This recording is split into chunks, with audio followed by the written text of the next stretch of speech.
have Machine Learning Study Group Webinar Series Session 5, Understanding Unsupervised ML and Evaluation Metrics, with our two wonderful speakers. First one is Sneha B, an AI major student, and then Shruthi, software engineer at Motork. Our next session will be diving deep into algorithm ensemble learning methods, bagging, boosting, stacking. And this will be next Wednesday, March 23rd at 11 a.m. EST, 8:30 p.m. IST. All right, with that, I'll turn it over to Sneha, who's our first presenter. Thank you so much, Jolie, for that warm introduction. All right, guys, thank you so much for joining us here today, and I'll be sharing my screen. Can someone confirm if my screen is visible or not?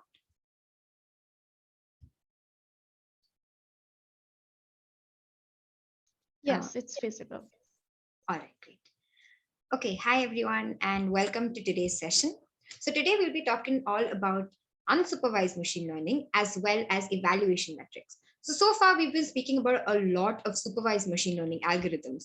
So we spoke about regression classification, and under regression classification, we spoke about a variety of algorithms like SVM, naive Bayes, decision trees, as well as random forests. So today we'll get into what unsupervised learning is. So we'll have a recap. We'll understand unsupervised learning and its use cases, as well as its advantages and disadvantages. Then we'll talk about evaluation metrics, and we'll understand which evaluation metric should we use where. Okay, so before we get started with all of this, let's have a quick recap. So Deepshika, will it be possible for you to share the poll? So in this poll, there are 5 questions. And reading the question, you will have to match that particular question with its appropriate algorithm. So I think the poll has been released. So whatever you remember from the previous sessions, even it's okay if you didn't attend the previous sessions as well, just give this poll a go and we can discuss the answers soon after. So just to reiterate the instructions, there is one question given, and under that there are 5 options. So you have to match that question to the most appropriate algorithm it falls under.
Okay, I'll give it just a couple more minutes.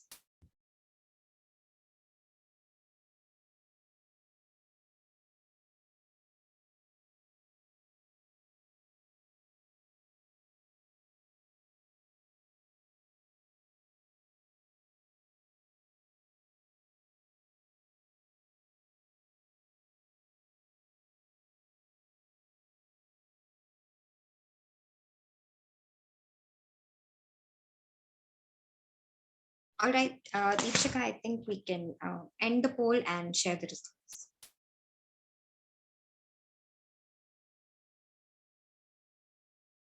All right, great. So good job, everyone who's participated in this poll. So let's go question by question. The first question is, a continuous quantity is predicted. So most of you have answered regression, and that's right. So regression is one where the final outcome is a continuous value. It's an integer value. It could be any integer number. It could be 1, 2, 3, 4, 5, or like 5.5, 6.6, any sort of integer value. So that's what is regression. Coming to the next question. A discrete value is produced as the output. Now, discrete value, I mean, it could be like specific numbers. It could be not a decimal number, like it could be either 0, 1, or it could be different classes like A, B, cat, dog, things like that. So most of you have put classification as the answer, which is really great. So some of you have put SVM as the answer. Now, SVM is partially correct because SVM works for both classification as well as regression. So that means that when you use SVM, you could either get a discrete value as the output, or you could also get a continuous value as the output.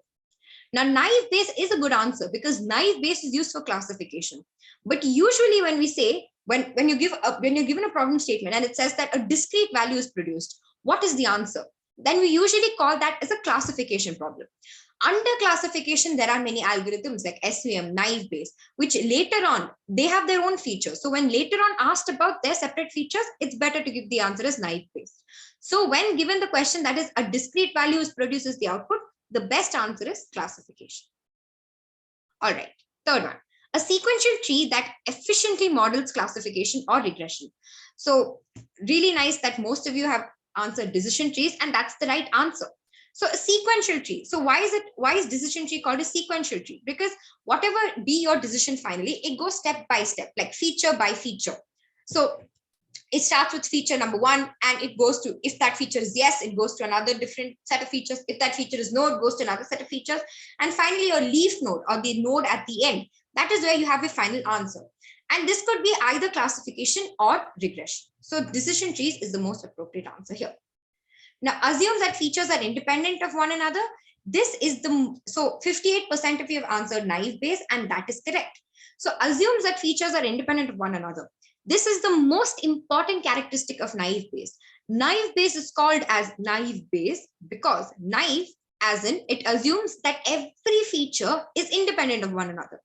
Bayes, because it follows something known as the Bayes probability for it to finally do its classification. So naive Bayes is mainly used just for classification. Next, uses a decision boundary to differentiate between classes.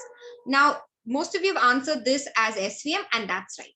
So while classification does use a line or some sort to classify, two classes, the main thing is SVM, because SVM definitely uses something called a decision boundary. So it's separating hyperplane that differentiates between two classes or three classes that is given in an SVM problem. That's known as a decision boundary. So the most appropriate answer for this question would be SVM. All right, so I'll stop sharing, and I hope all of you understood why these answers were so. If any of you have any other doubts, you can always ask it in the Q&A box. Okay, moving on to today's session. So today we learn about unsupervised learning. Now picture this scenario. There's a project manager, and this project manager has a lot of people under her. So now she has to give work to all of these people, and she has to divide this work to them in such a way that it matches with their strengths. But she knows nothing about these people. There was no chart given to her. She does not have their resumes at hand. She actually knows nothing about these people. So how is she going to divide or categorize the task between them? So what she does is she starts asking questions. She's like, okay, so what programming language do you know? What projects have you done before? What are you proficient in? So and so, so and so, so and so. She asks quite a lot of questions, and then she finds some commonalities amongst these people. She realizes that these set of people are very, very good with C programming. She realizes that these set of people are very good with Java. And she also realizes that these set of people are good with Python. So what does she do? She assigns all the C programming work to these people, Java to these people, and Python programming work to these people. So that now they're working on their strengths. And in that similar way, she was able to find some sort of similarity between these people. Wherever they were similar, she put them into groups. So these people were similar because they all knew C. So she put them into one group. These people were similar because they all knew Java. She put them into one group. These people were similar because they knew Python. So she put them into one group.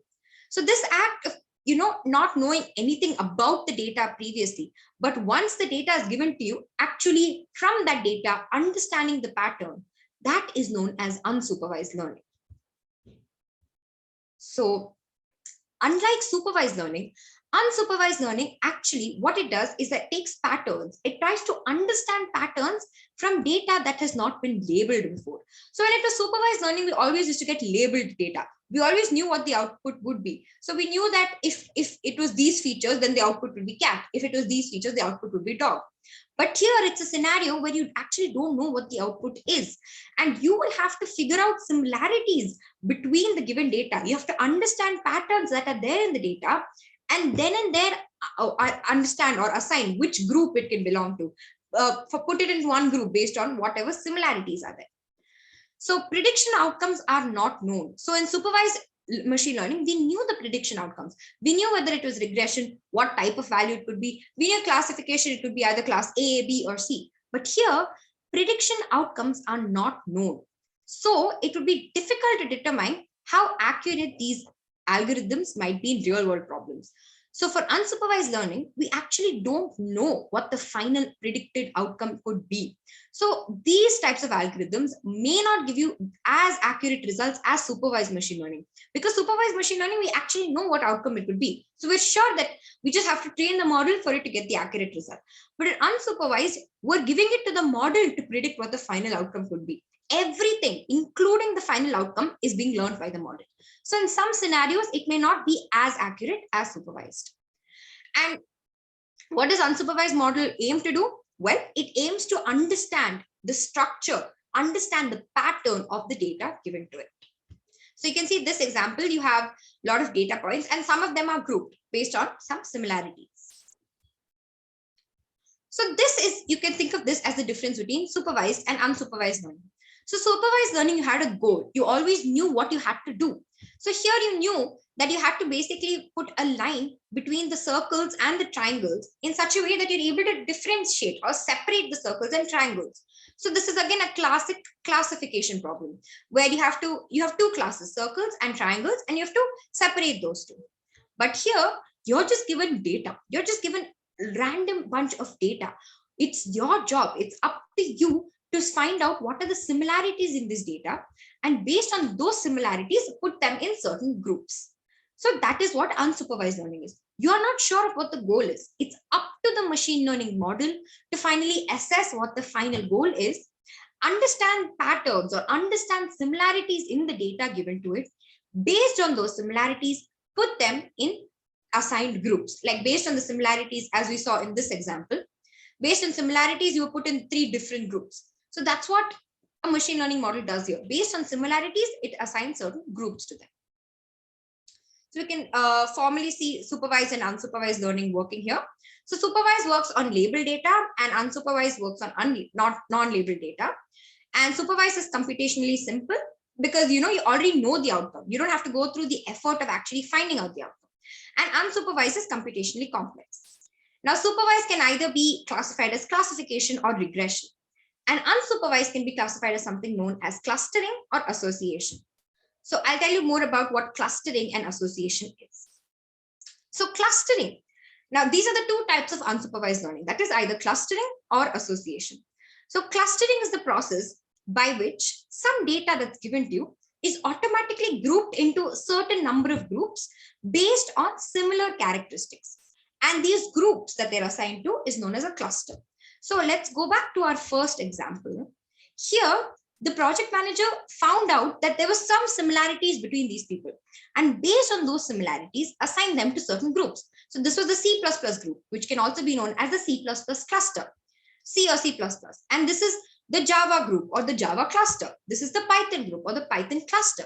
So that's what an unsupervised machine learning model does in terms of clustering. It takes all the data it has. It tries to find out what are the similarities that are there in this data. Based on those similarities, it assigns them to a certain group or a certain cluster. So now that was all about clustering. So you have data, you understand what's the similarity, and based on that, you assign it to a certain cluster. So if you see here, there are 3 different clusters. One is a diamond, one is a square, and one is a circle. Now what is association? Association is a little different from clustering. Association, imagine you have a large database. And in this database, you basically want to find out what are the relationship between the data that's present in this database. Now, to give you an example, when you go on to Amazon and let's say you buy like a laptop, and it will say users who bought a laptop also bought headphones, also bought mouse. It will show you so many other things because actually users who did buy the said laptop were also frequently bought these laptop, mouse or headphones or things like that. So this is the data that's there in the database. The data in the database are mouse, keyboard, laptop, speakers, headphones, and things like that. So it tries to understand the pattern amongst the data that's already there in the database. So if a user got one thing and also got three other things, when another user buys that one thing, it recommends those three other things to them. This can be similarly found in Netflix. These are commonly known as recommendation systems.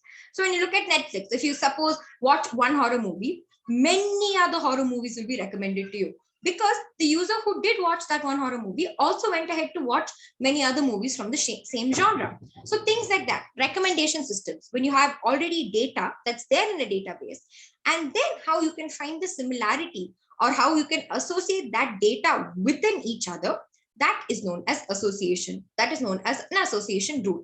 So it's a method that is used to discover relationships between data within the data set in forms of rules. So those rules could be anything. When you think about Amazon, one of those rules could be that a person who bought X also bought YZ. So things like that. Those are the rules. So that's the difference between clustering and association. One finds a similarity, that is clustering finds a similarity and puts it into groups. Doesn't matter where the data is from.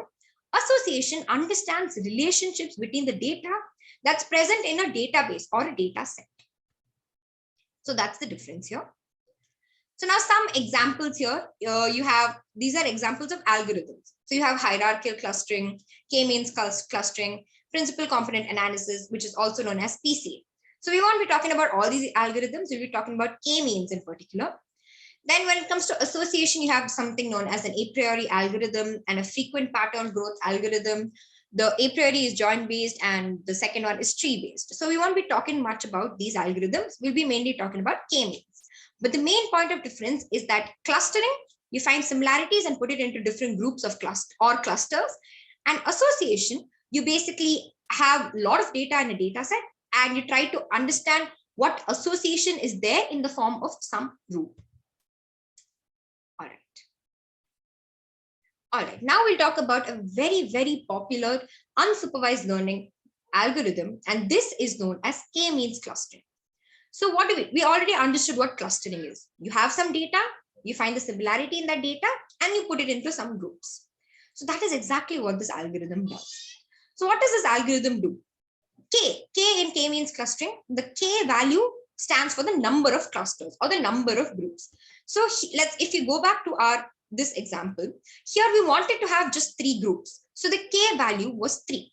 So the K value is usually decided by the user. There are many ways for you to decide the K value. There are some fixed ways such as the elbow method, which we'll not be going into for this session. If you have any doubts or if you're curious about the elbow method, you can always let me know after the session. So there are methods for you to determine the K value here. Now, once you determine the K value, how exactly does this algorithm work? So let's say you have something known as centroids. So if you look at these black dots here, these are known as the centroid. That is the exact center of this cluster. Now, let's say you have 3 clusters. So the data that's already given to you has been grouped into 3 different clusters. Now, when a new data point enters, you want to figure out which cluster does it essentially belong to.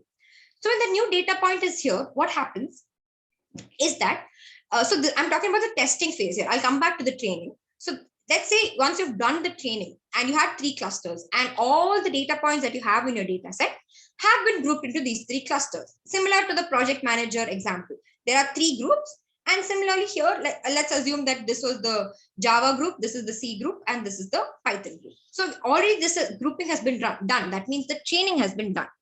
Now you have a new data point that comes in. So let's say the new data point lies somewhere over here. So what will you have to do to find out which cluster does it belong to? You'll have to find the similarity. So let's say in that same example, you already have those 3 groups. A new person comes. What do you ask them first? You're like, okay, which language are you proficient in? Are you proficient in Java, Python, or C? Based on their response, you will put them in one particular group. Similarly, here, what do? You have a data point.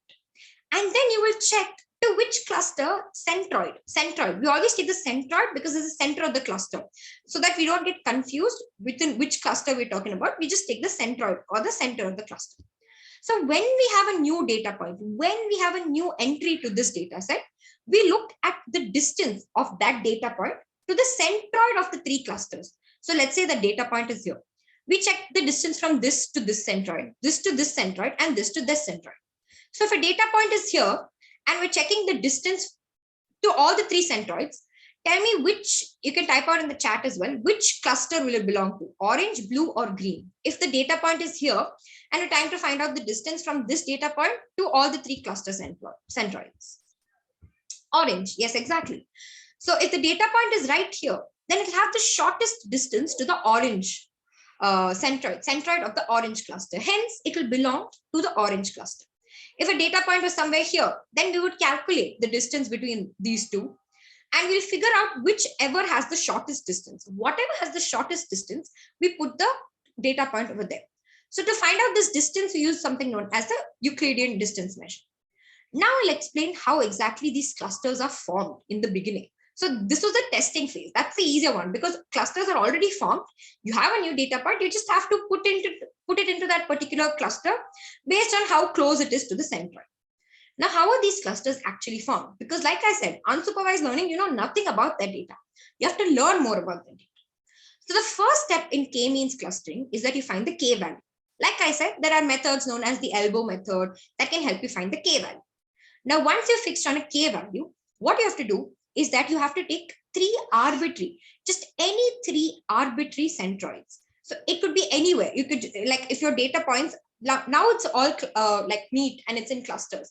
But initially your data point will be like all over the place. You won't know where to fit what in.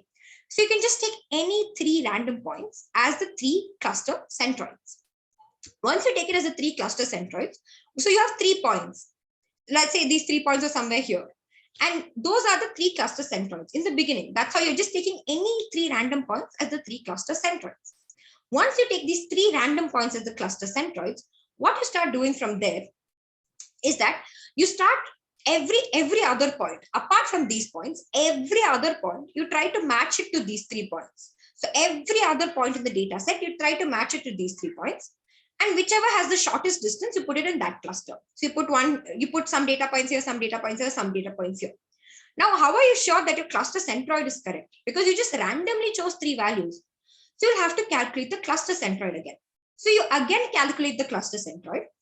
Again, this involves a lot of mathematical formulas, which I'll not be going into. But what you do is you again calculate the cluster centroids. And again, for each of the data points, you check which is the closest cluster centroid. So what could happen is that now let's say you took these 3 centroids. And then there was this point that you had classified it here. But when you recalculated it, this point was closer here. So as you keep recalculating, you keep fine-tuning and refining the cluster centroids, as well as making the clusters more definite. You don't want overlapping clusters. You want the clusters to be definite. So we take a given set number of iterations, like 10 or 20, and we keep running this algorithm over and over again. So what do? First, we take some random 3 cluster centroids. We classify all the other points with respect to these 3. Then we recalculate the value of these 3 centroids and again do the same thing. Then we again recalculate the value of these 3 centroids and all the other data points are again classified into these 3. So we keep doing the same thing over and over again until we reach a place where the cluster centroids are not changing much. And the cluster, like, the centroids have almost the same value and all the data points within the centroid also are matching.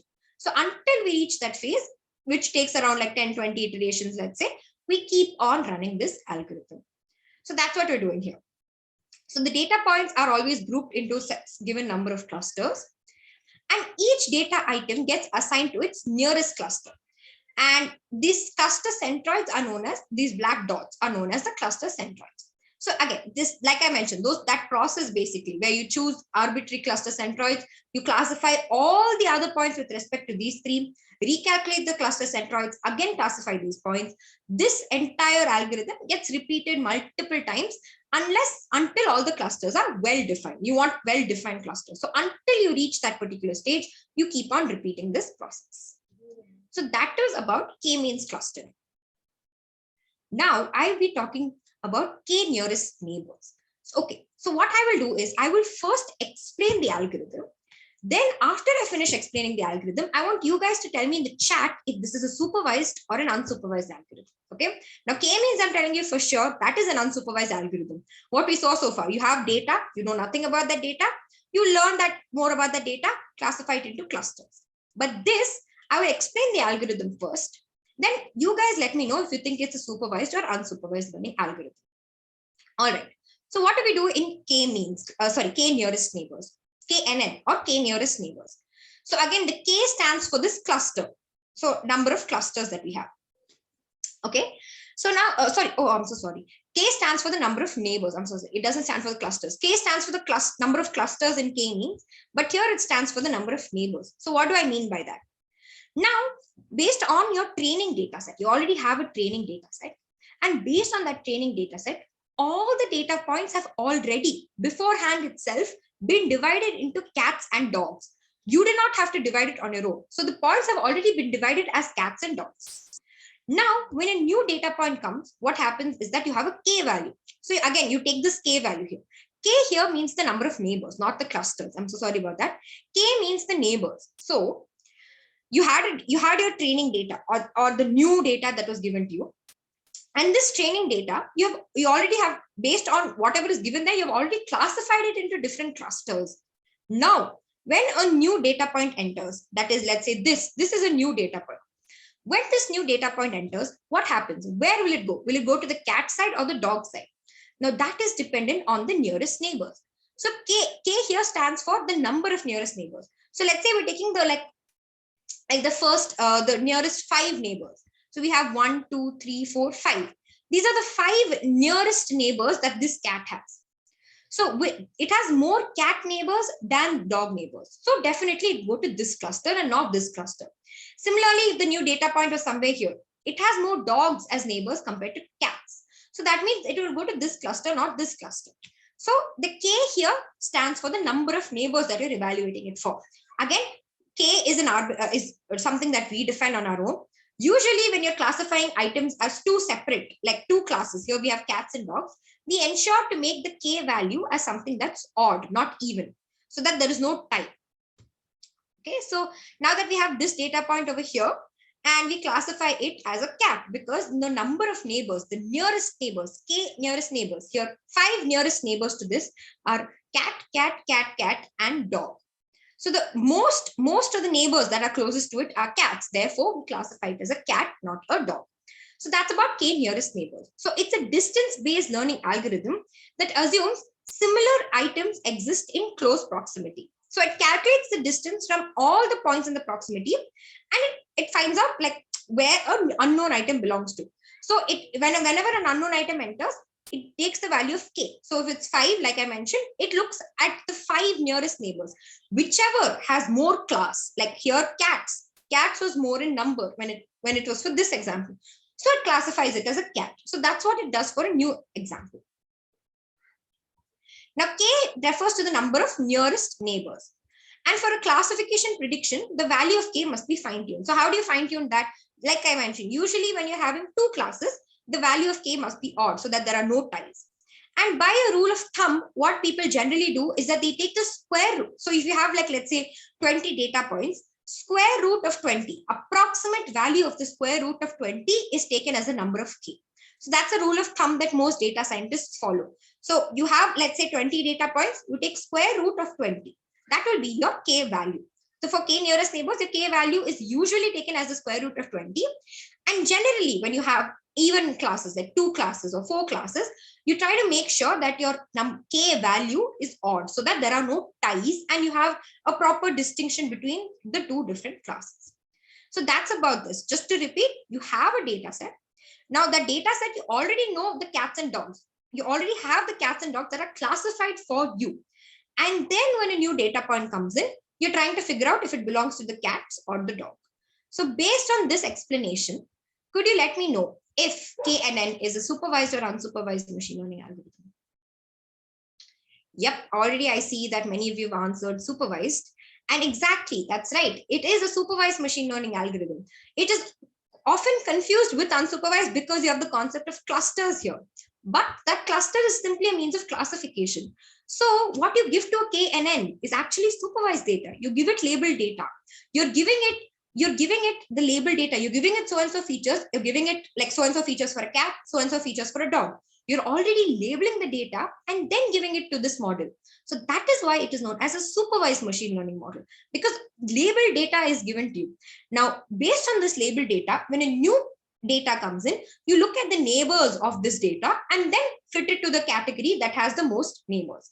So that is KNN, and it is a supervised machine learning algorithm, because the data points, that is labeled data based on the features cat, based on the features dog, all of this is already given to you and you're just classifying a new data point. So this is a supervised machine learning algorithm. So I hope that's clear to everyone. If anyone still has doubts about this being supervised, why is this supervised, let me know.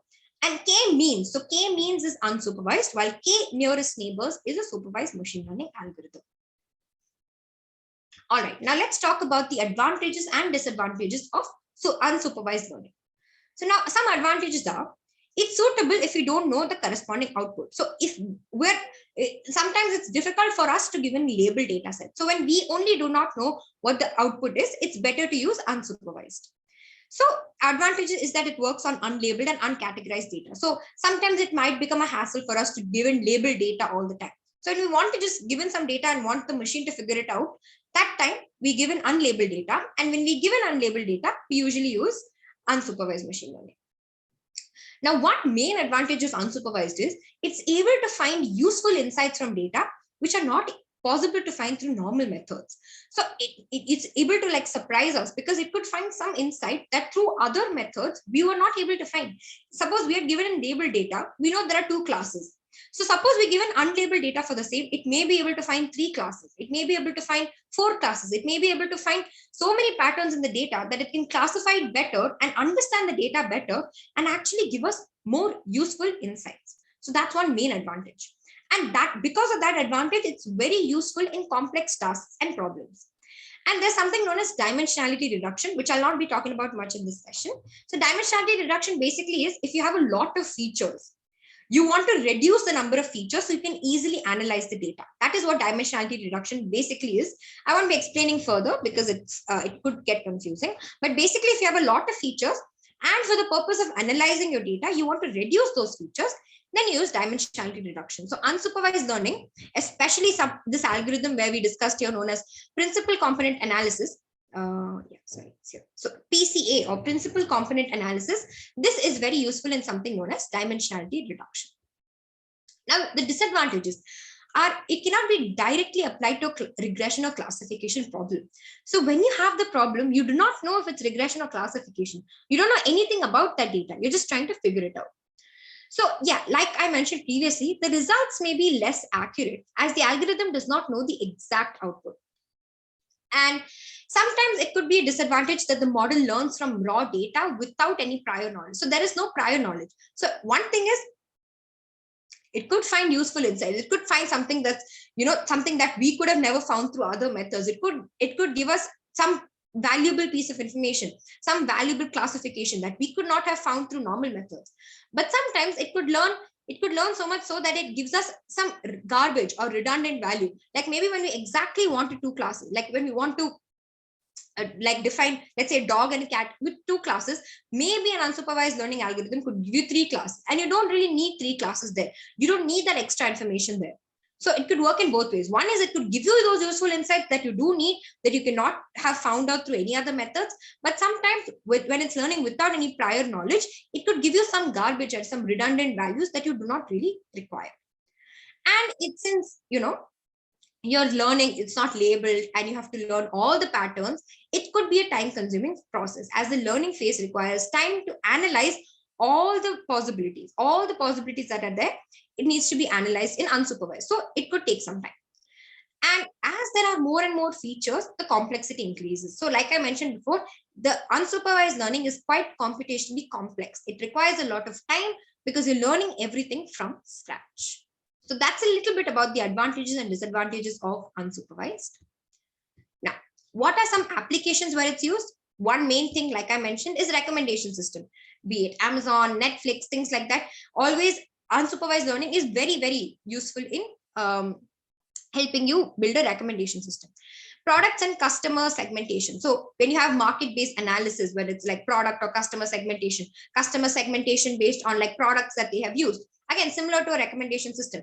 So let's say customers who bought earphones also bought speakers. So that is customer segmentation, when you're segmenting the customers based on what their previous purchases are. So again, an example, like that is a very important use case of unsupervised learning.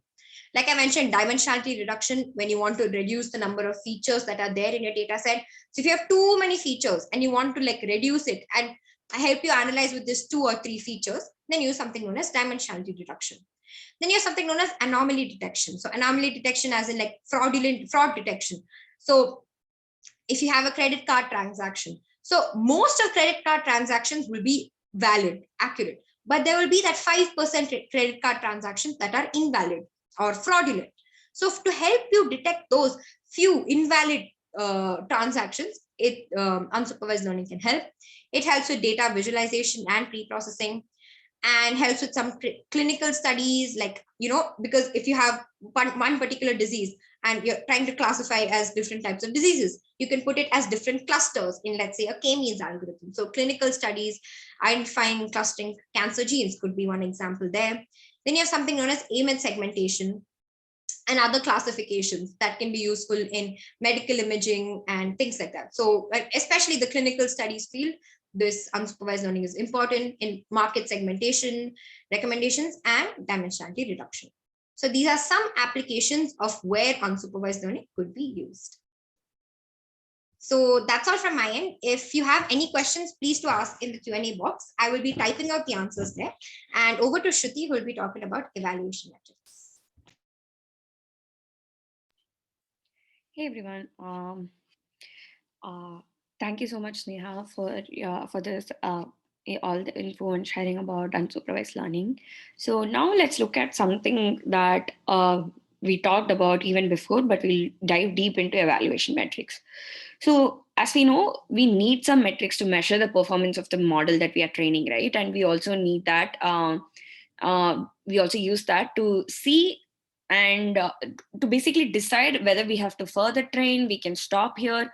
So evaluation metrics are used even when you are training to fine tune your model and iteratively continue training. And they're also used to decide the final performance, like what is expected out of this model that I've trained, or what is the expectation that you set. So it not just the performance, it gives you further insights as to where exactly will my model do better. Like for example, it is very good at identifying this set of cases, but it does not perform well when we have something out of this range. For example, you can just like categorize things and say where your model will perform good.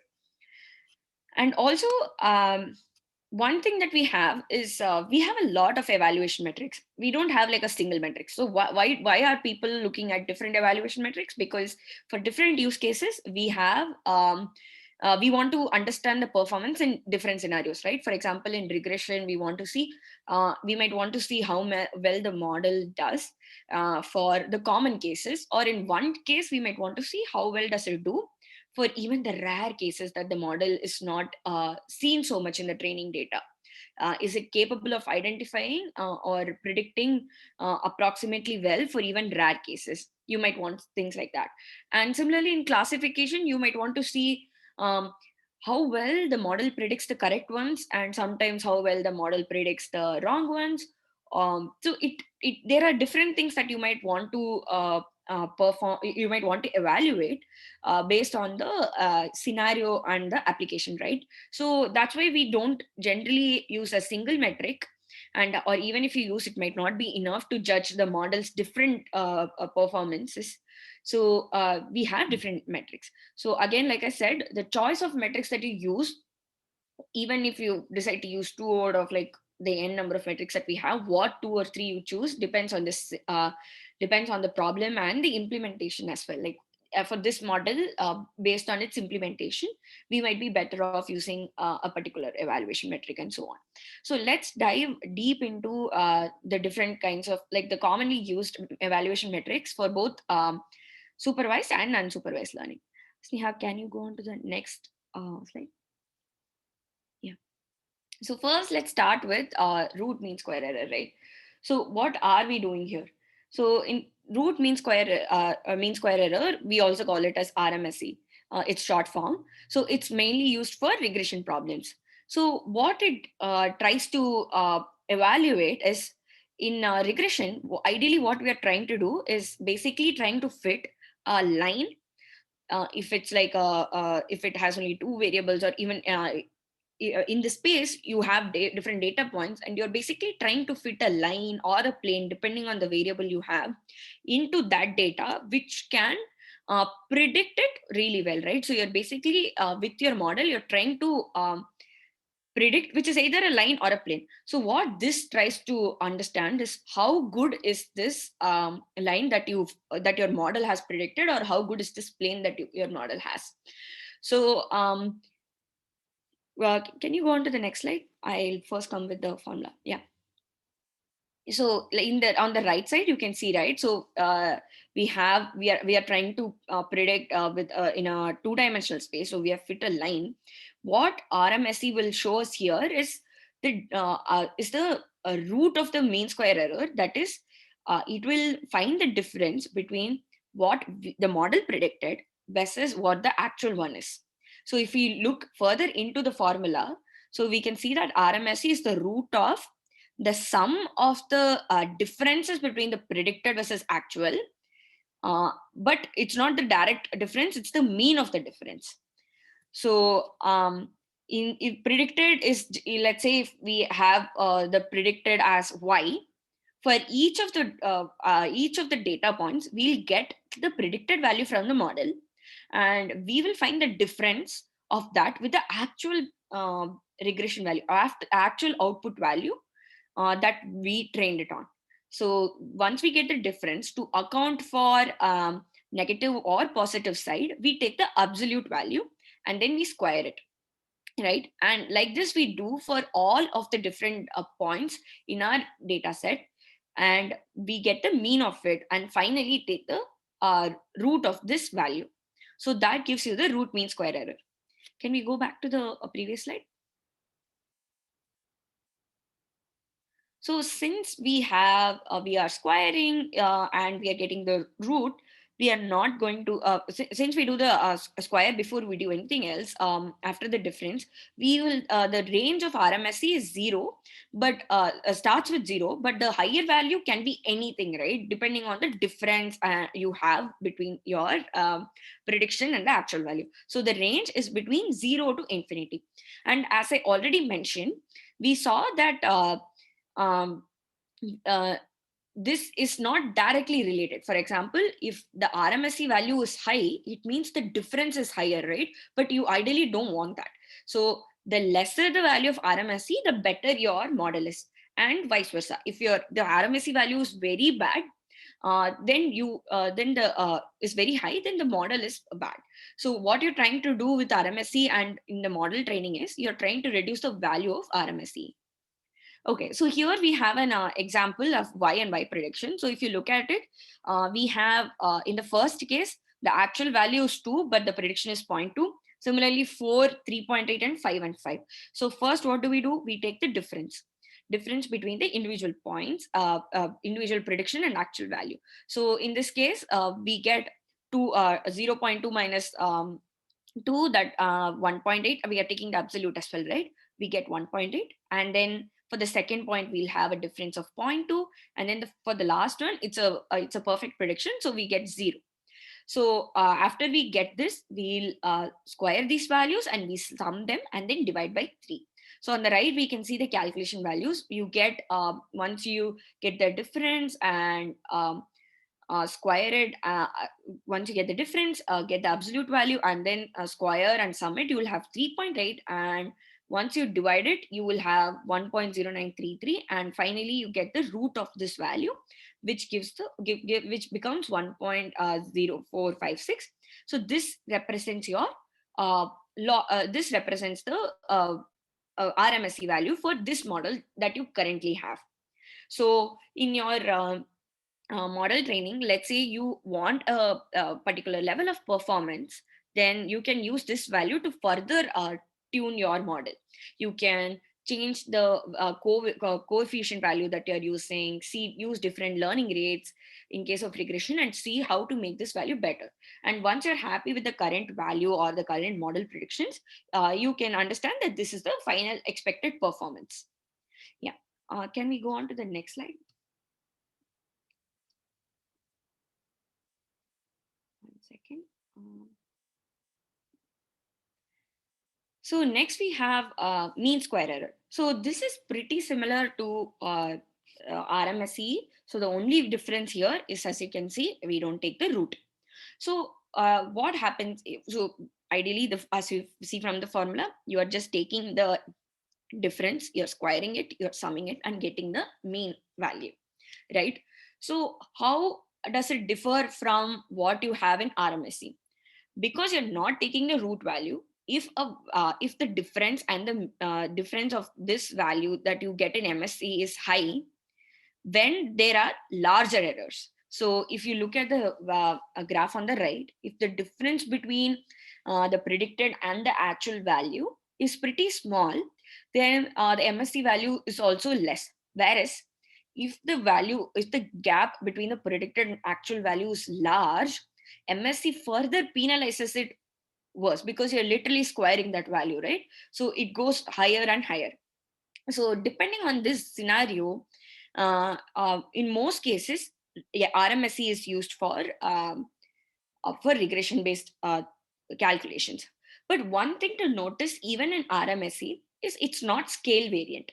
That is, in our data set, if you have different variables which have different ranges, for example, you might have an output variable that is just from 1 to 10. You might have x1 which is from 1 to 100.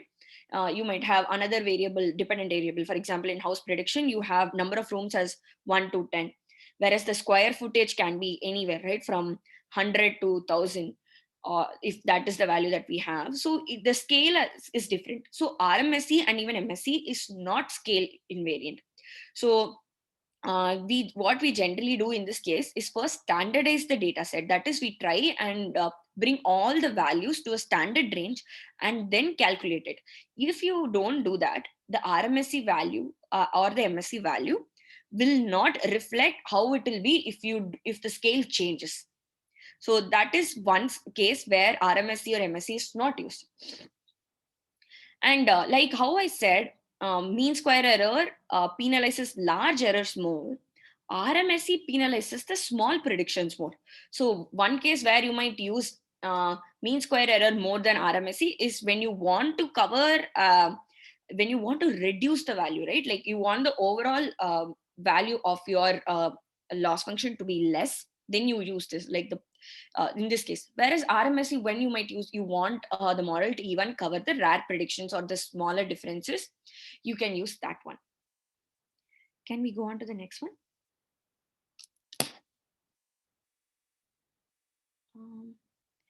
Can we go on to the mean absolute error before change the slides? Yeah. So now we saw RMSE and MSE, where we we find the difference, get the absolute value, and then square it, right? Here in mean absolute error, we just don't do that. What we do is we just get the difference between the prediction and the actual value, and we get the absolute of that and sum it and get the mean.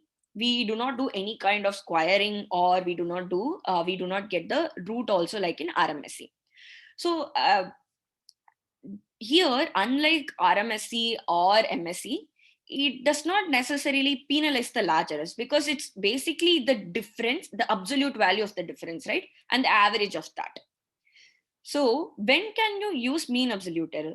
Mean absolute error can be used in situation where the difference in your error or the difference is directly linear. For example,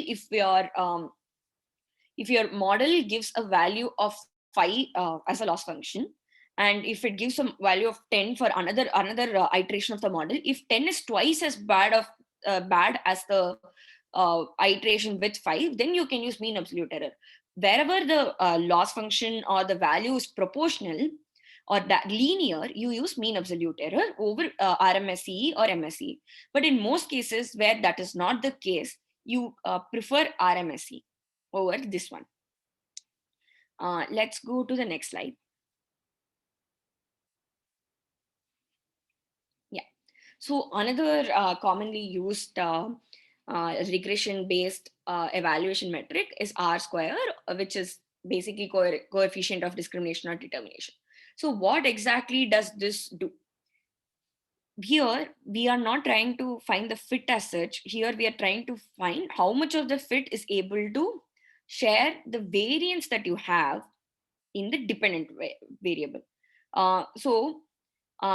Basically what you're trying to see is if the model has an output variable or a prediction value, how much is it able to predict the variance that we have in the, or the differences that we have in the dependent variable. So we are trying to basically get the coefficient of determination between these two variables. So unlike RMSE, MSE, or MAE, where the lower the value, the better the model is, R-square, it's directly proportional. Basically, if you have higher R-square value, your model is as good. And another thing to notice here is the value is between 0 to 1. So as closer to 1 you have the R-square value, the better your performance of model is. So if you look at the formula, what we're doing is we try to see the unexplained variation. By unexplained variation, what does it mean?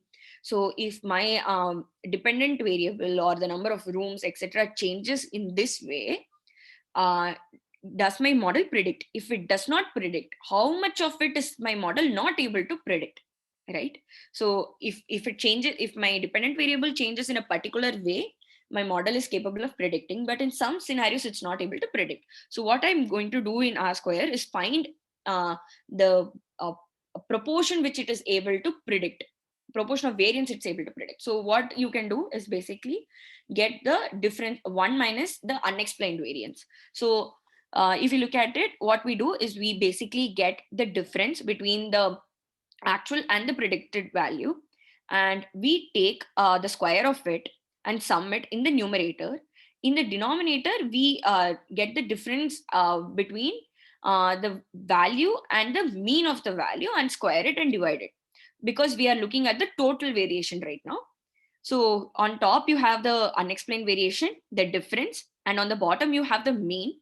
And after subtracting it from 1, you will get what the model is actually able to show. So in terms of all these four, which are mainly used for regression, RMSE is the most used because that actually, like I said, it shows how much how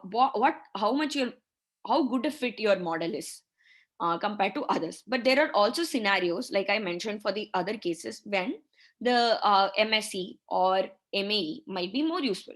So when you decide decide on the evaluation metric for your problem, it's totally dependent on the kind of problem that you have, and also the type of model that you want, and what exactly you're trying to achieve from the model. Like if you want to concentrate on the overall prediction, or are you interested in seeing how much of the difference it is able to explain, like in R-square case, or do you want to just work on reducing the larger differences like MSE, or do you have a scenario where it's directly proportional like MAE? So depending on that, you will be deciding your evaluation metric. Does anyone have any major questions?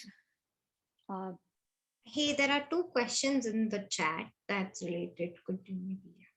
Okay, so the first one is what I said, right? For a specific use case, how do we decide when to use RMSE versus MSE versus MAE? So like to get back to the differences, there are few notable differences, right? Oh, give me 1 second.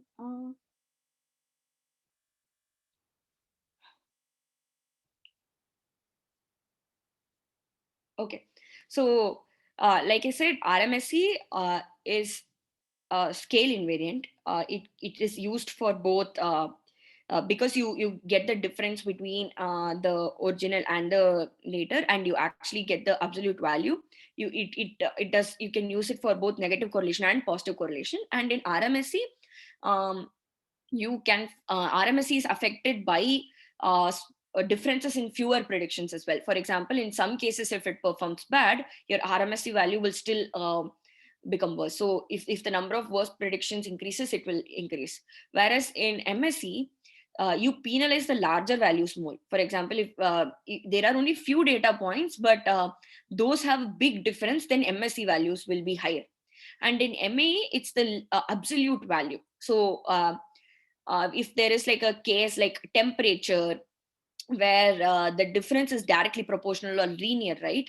Like temperature data set or data sets like that, where the correlation is linear, then you use MAE. So it depends on it depends on the data set as to when you use.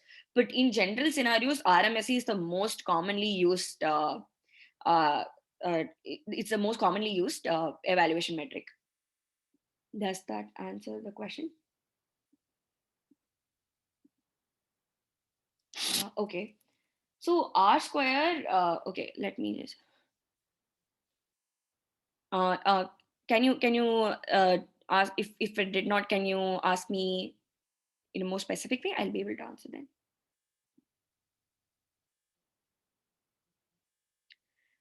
It's not dependent on a specific use case. Are you asking for a specific use case for each of these?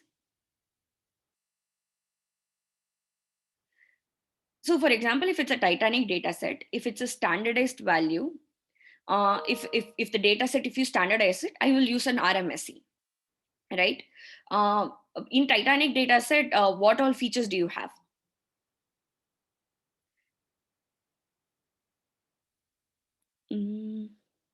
Okay, so so if you have sex, you will probably code it. You can't use it like female or male directly, right? So you use it directly. Again, passenger class. So in this scenario, you have the data which you first have to standardize before you use it for RMSE. And if your total idea, again, if you want to reduce the if you want to have an overall good performance, then you concentrate on RMSE. Whereas if you just want to understand, if you want to reduce the gap between things which are very badly predicted, for example, if there is like a few data points which are off the charts as to the let's say the output value is like 100 and your model predicts 1, you might want to use MSE because it will penalize the large differences more.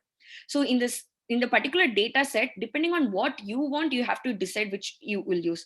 Here, mean absolute error is not so useful, right? Because the output variable is not exactly proportional to what you have. It does not, like for example, even in house data set, let's take it, the number of rooms or the number of bathrooms alone does not decide the price of your house. It is also dependent on the square footage or just the utility or the land and so on. So it's not directly proportional, so you don't use MAE. So for RMSE versus MSE, you have to decide on what you want out of it. Do you want an overall good performance, or are you trying to okay.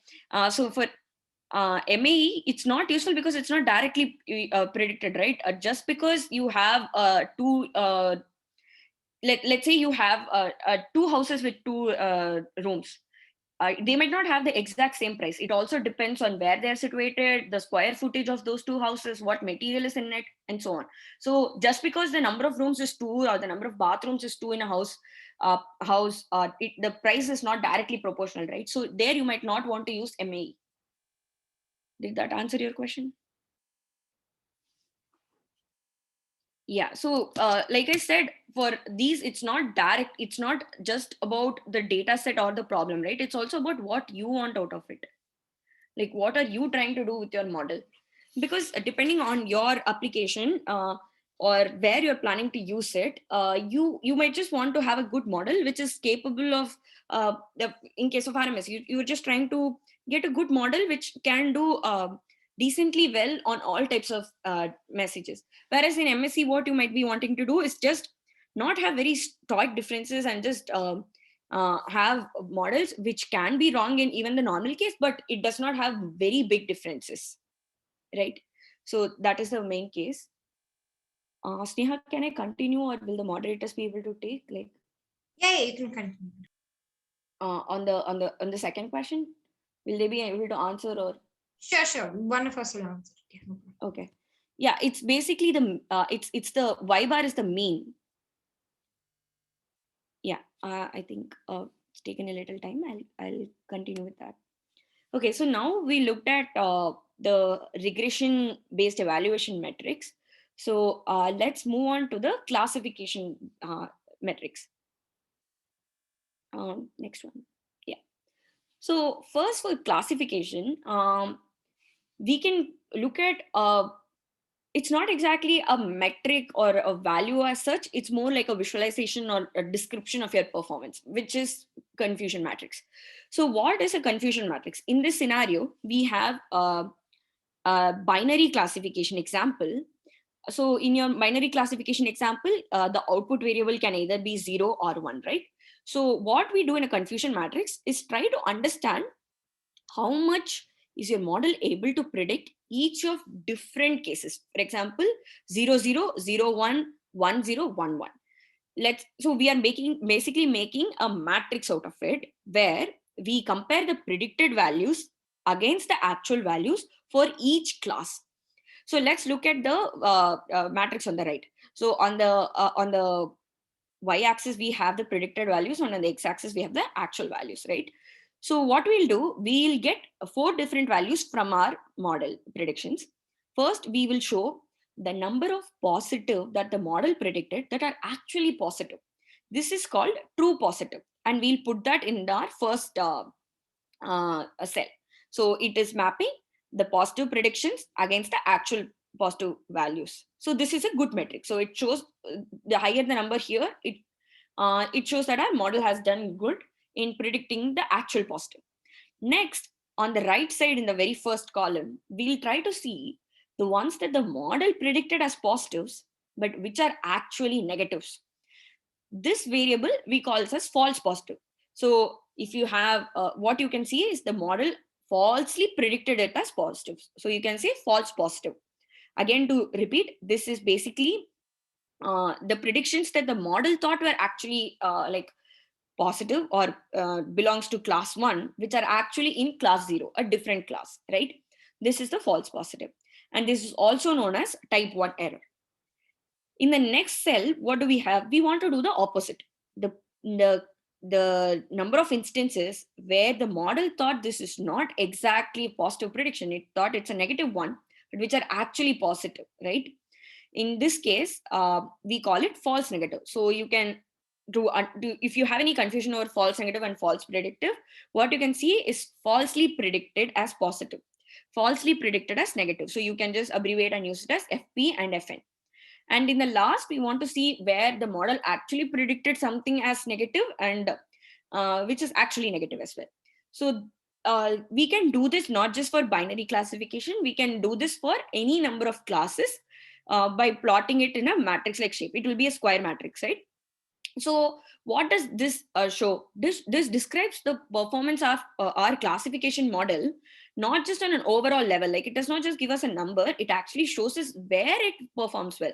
It will tell us whether it is capable of finding the positives from our actual value better, or is it good at predicting the negatives, or even in the red cases, does it not show a lot of false positive, or does it not show a lot of false negative, which is useful in some scenarios, which we'll see, right?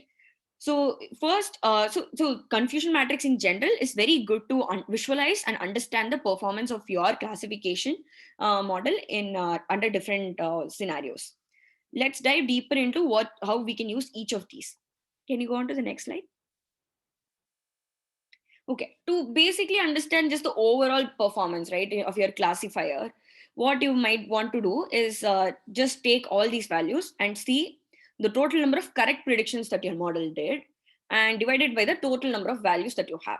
So what is the total number of correct predictions? So those are the true positives. That is the predictions where your model thought it is positive and the actual label is also positive.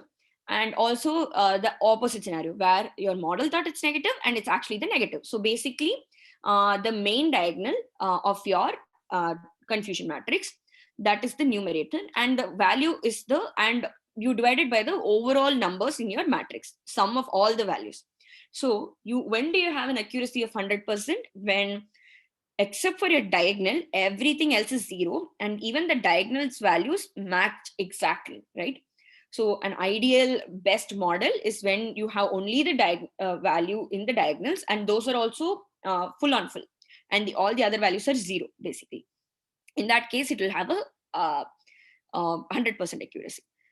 So let's look at the formula. Like I said, you take the value from the diagonals. So you have the true positive and the true negative, and you divide it by all the 4 different values. That is the true positive, true negative, false positive, and false negative.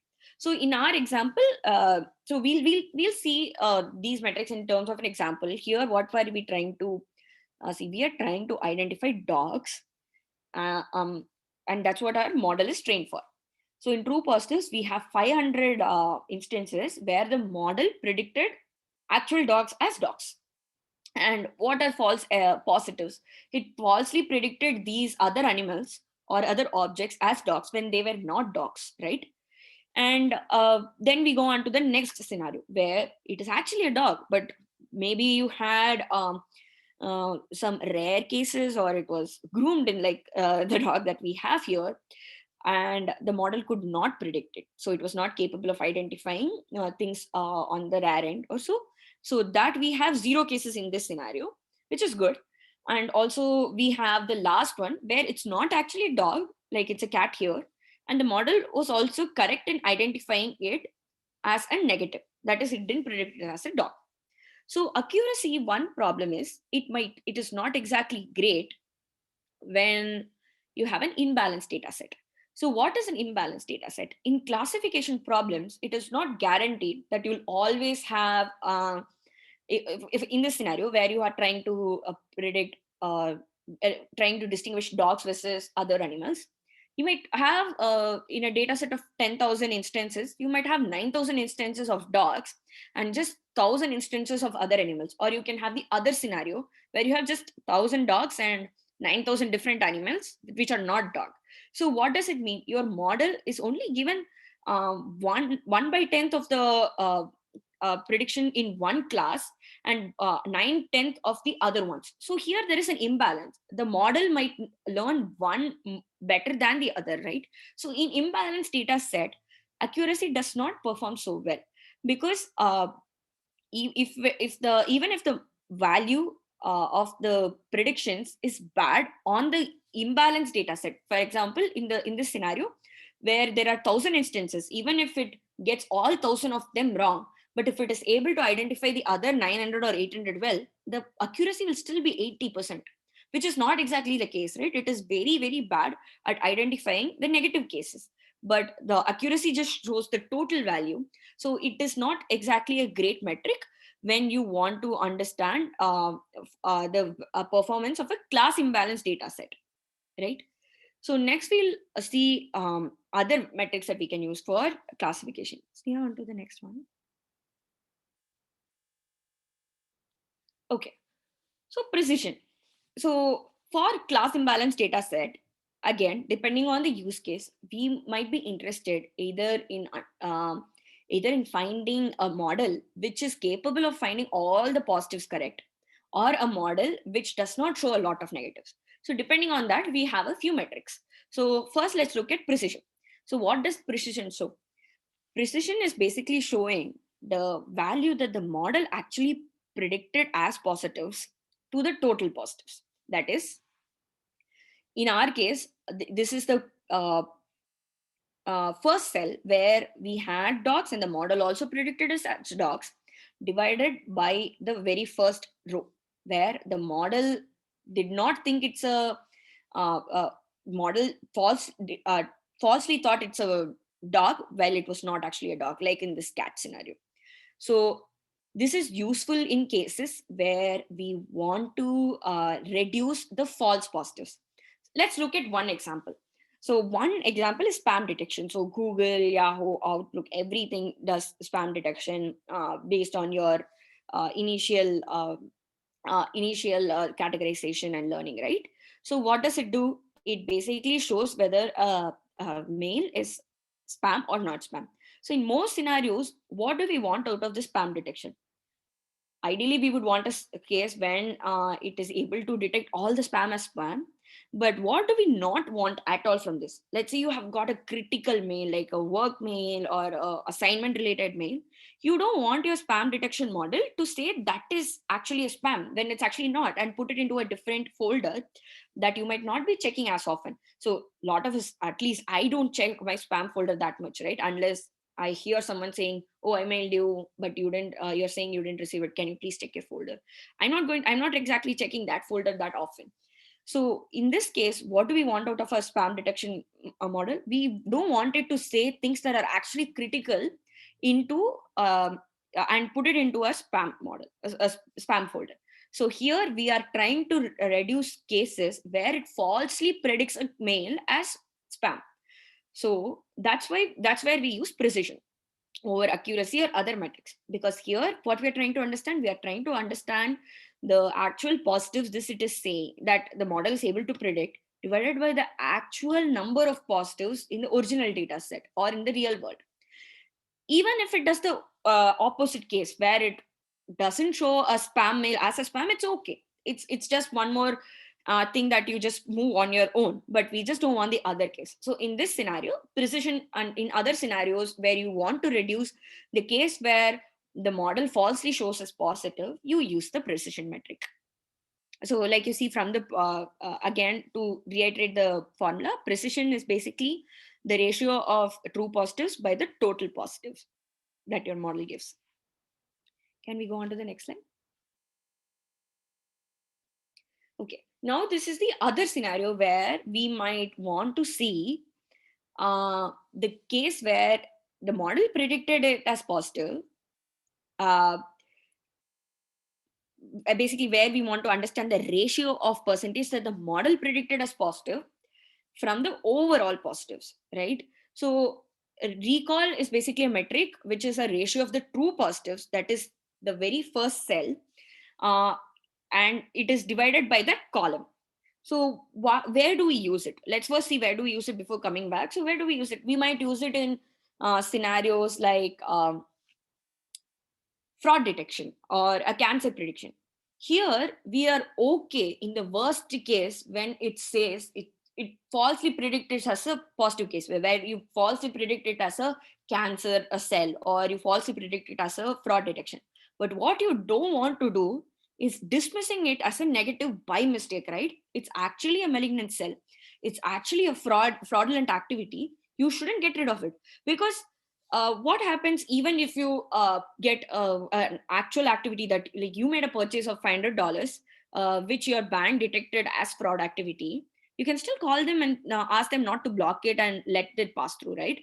Whereas in the opposite case, where someone robbed $1,000 out of you, but your bank was just like, "Oh, okay, this is just Shruthi buying something," you don't want that happening. Basically, you want to be notified for that case, because like the opposite, like in spam detection where you don't want a critical mail to go, here you don't want a critical activity to be neglected, so you want it to be detected as positive. Similarly for malignant cells, if you are trying to go for a cancer test, what do you want? It's okay if it's a benign cell and they falsely identify it as malignant, because they'll probably just do further tests before they actually provide treatments.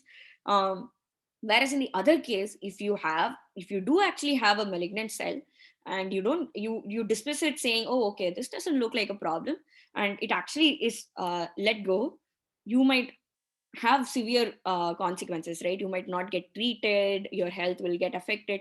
So this is the case where you use a recall over a precision, right? So to reiterate, recall is basically the positives that your model predicted out of the total positive that your data set has.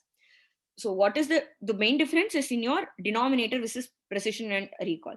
In precision, you want to reduce the total number of positives that your model is predicting. In recall, you want to make sure that your model captures most of the positives from your data set. That's the main difference. So let's move on to the next evaluation metric. Okay, so we saw different cases when we might use precision, when we might use recall, right? One case where we might need both, and we might want to use, we can't even use accuracy, because accuracy technically has combines all of that, right? Is when you use FN score. So what is FN score? FN score is basically a combination of recall and precision. It basically takes a harmonic mean of precision and recall. So when do we use this? Um, Mainly we use it compared to accuracy. We use it when we have an imbalanced data set. In imbalanced data set, by using by combining precision and recall, we are not neglecting the imbalance in the data set, but we are also getting a combination of them uh, using FN score. It's also used when you want to just compare the performance of two classifiers, right? Just overall, let's say you have a model which is a very good, which has a very high precision rate, so it's good in identifying the overall positives. But and you have a case when you have a recall, but you very high recall. So you just want to compare these two models and see which one is overall better, which is able to do the other value also decently. So you might want to use an FN score to understand that. And like I said, it performs really well on imbalanced data set. So to give an example here, one good example is like, let's say, search engine retrieval, right? Here, when do you use it? You're searching for, let's say, you're really hectic on time, you're trying to do an assignment or something, and you search for something, you're doing a Google search, and you get a list of values. Here you don't want things that are unrelated, but you don't want to miss pages that are really good, that have like good information as well. So here you want a combination of precision and recall, right? But depending on the topic that you're searching for, the amount of data that you have on the internet might vary. So it is, search engine retrieval by itself is not a balanced data set, right? So you can't just go with accuracy. So here you might want to use an FN score to make sure that whatever you get is actually not wasting your time, but is also has a good amount of information. So that is one scenario where you might want to use FN score. So on to the next slide. So overall, we saw a few metrics that we are using for regression and a few that we are using for classification, right? So we have a poll coming up based on what we saw in the application. Before that, if anyone has any questions, I can answer.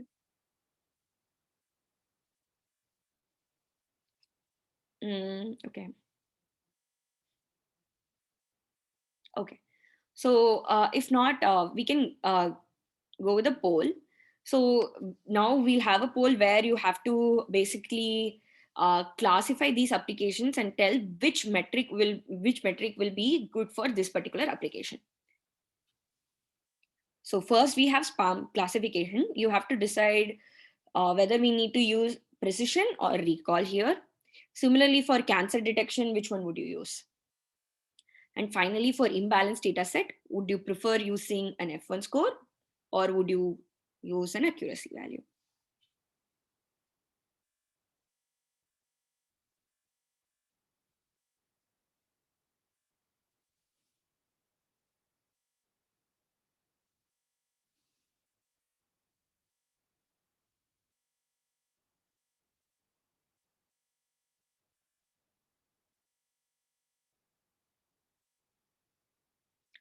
So on your question, while others answer the poll, so for class imbalances, right, there are some ways where you can uh, work through. Basically, like I said, you can use specific evaluation metrics to understand how the model performs on different classes. But to have a better model in itself, right, what people generally do is they do different kinds of sampling to have a better ratio of the 5% cancer positive instances, right? You might just sample with replacement and get more of those instances and basically make a bigger set with the 5% that you originally had. Yeah, so there are basically different methods which you can use to get a better value of your data set balance itself.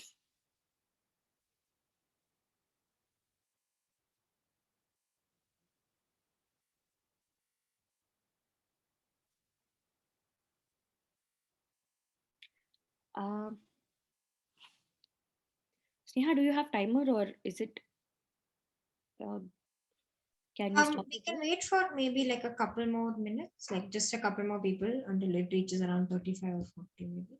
Sure.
Okay, I'll end the poll now and share the results.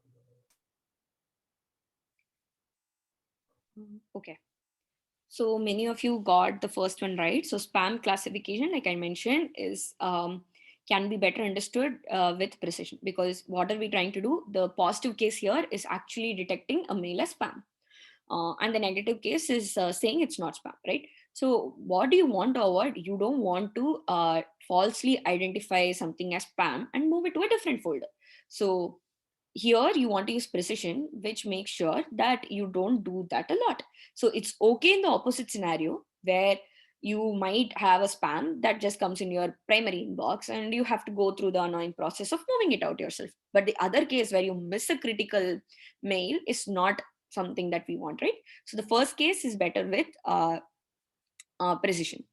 Second one, I think around 53% of you got it. So uh, recall is better for cancer detection, right? In cancer detection, we have the opposite case. So we are trying to detect whether a cell or a tumor is actually malignant or benign.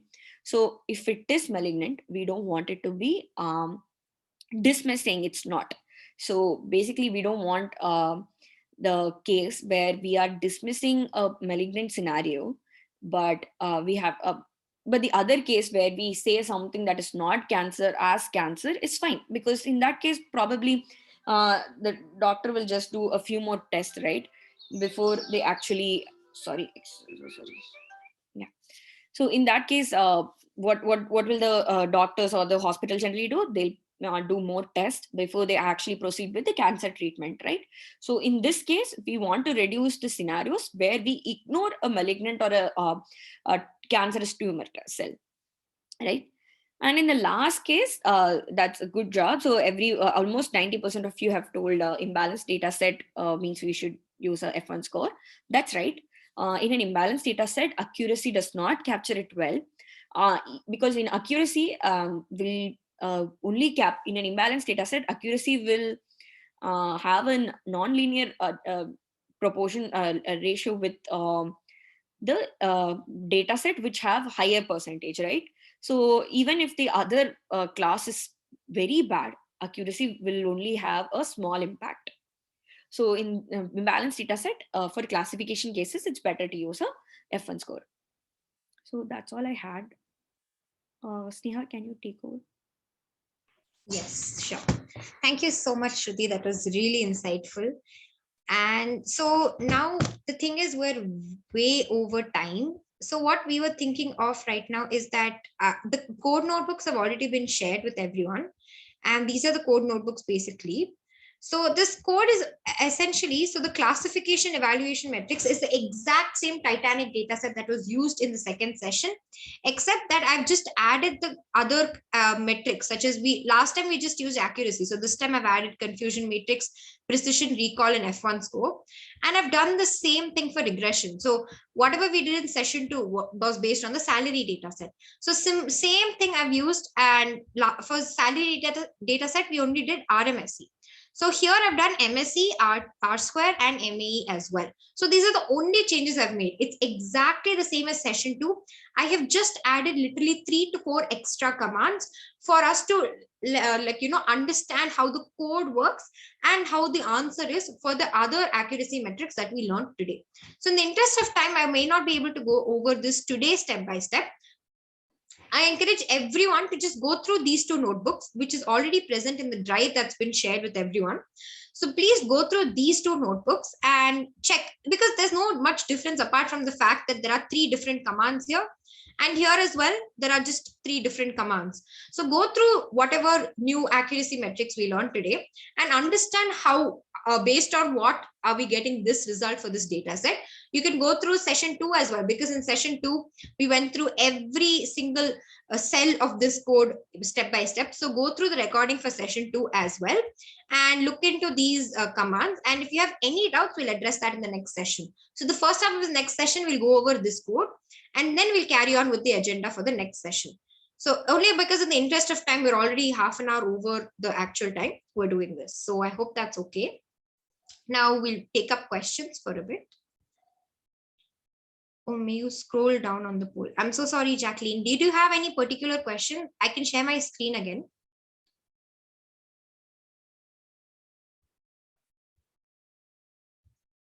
So Jacqueline, so this was the poll. So did you have any particular question? Could you type that particular question down? So spam classification, like she mentioned, it was precision, cancer was recall, and imbalanced data set was F1 score. Shruthi, correct me if I'm wrong, but this is what I remember were the answers.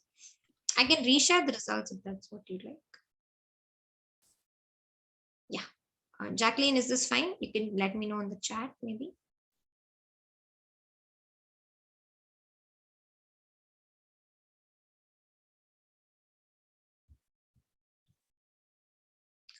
All right, I'll stop sharing then. Hope that answered your query, Jacqueline. If you have anything, any specific question, do type it out here. Or if you want us to share the results again, do let us know. You can also ask us on our Slack channel. Okay, in the collab notebooks, how to determine based on error scores whether the performance is good or not. All right. So like so when it comes to, okay, it's easier for classification metrics. So let me do that first. Everything, the higher, the better. Okay, so for just accuracy, I've mentioned it as a percentage. So 80% is high. Now for everything else, it like because I've not mentioned it as a percentage, it ranges between 0 and 1. Now the higher the better. So if it's above 0.5, it's above 0.6, it's a good score. So you can think of all of these as good scores for this. So that's about where so confusion matrix is just the matrix. Accuracy, precision, recall, and F1 are all derived from the confusion matrix. So the higher the better in this case. And for R2 score, again, it ranges from 0 to 1, and usually the higher the better. But the others, it always depends on the final error value, like Shruthi was mentioning. So Shruthi, would you like to add on any points for this particular question? So what I was saying was the final, that is RMSE, MSE, and MAE always depends on your final error, because you're doing root mean square error. So root mean square error should be lower than your output values. That means you're trying to minimize the error. So over here, like we did last time, this is our mean value. So we have, if this is our mean value, we're trying to get our RMSE value that's much lesser than our mean value, and the RMSE value is much lesser than our mean value. So that means it's a good indication that we have lesser error. So similarly for, so MSE would be a bit different, because like Shruthi was mentioning, we penalize the larger errors much more. And yeah, MA is also in the similar account. Shruthi, would you like to add anything onto this? Yeah, I understand some of these are pretty, a lot of formulas. So let me, like Sneha mentioned, so you, for RMSE, MSE, and MAE, the lower value is like 0, right? But the higher value is there is no exact limit, and what you get depends on your data set. So but the good thing is what you're trying to do there is trying to reduce the value of those. So ideally, as lower value as you get, for example, in the MSc here we have 6146, right? If you have another model or another iteration which gets lesser than this, then that's a better model, right? So you're trying to basically reduce these values as much as possible. Whereas in R2, you are trying to find how much of the dependent variable variance, that is, if my dependent much variance, like then my model can predict this 90% of this variance, right? That's what you try to predict from R2. So you are trying to basically get percentage of fit there in a direct proportional scenario. So in this case, it's not negatively oriented. In R2, it's directly oriented. So if the value is higher, that is, if it is more close to 1, then your model is better. Whereas you have another model which is like 0.7 or something, then it's not as good as this model that you have.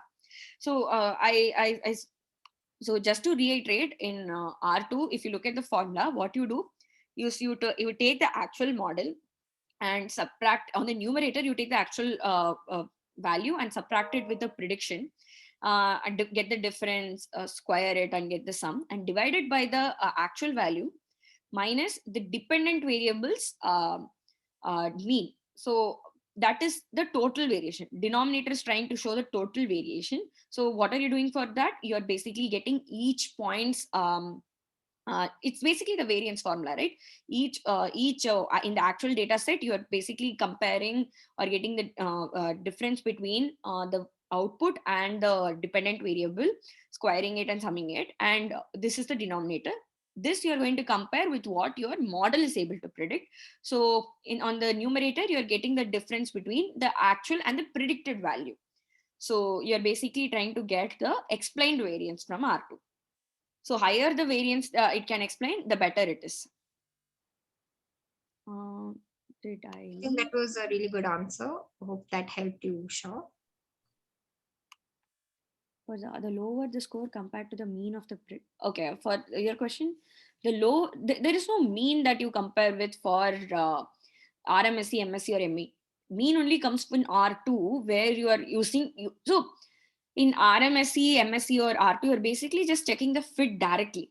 In R2, you're checking the fit by looking at the variance of the data set that your model is able to capture, right? So only in R2 you care about, you use mean itself.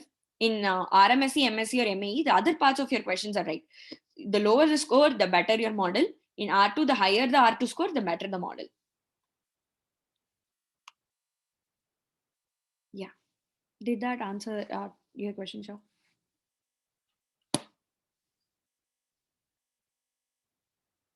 Yeah. Sneha, that's all the questions that we have here.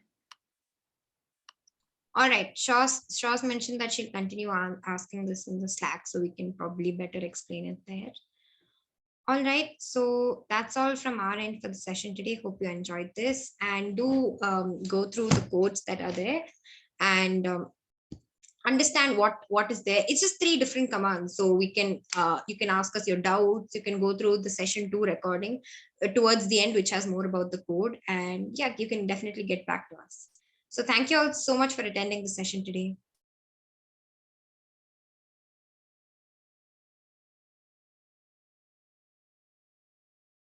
Is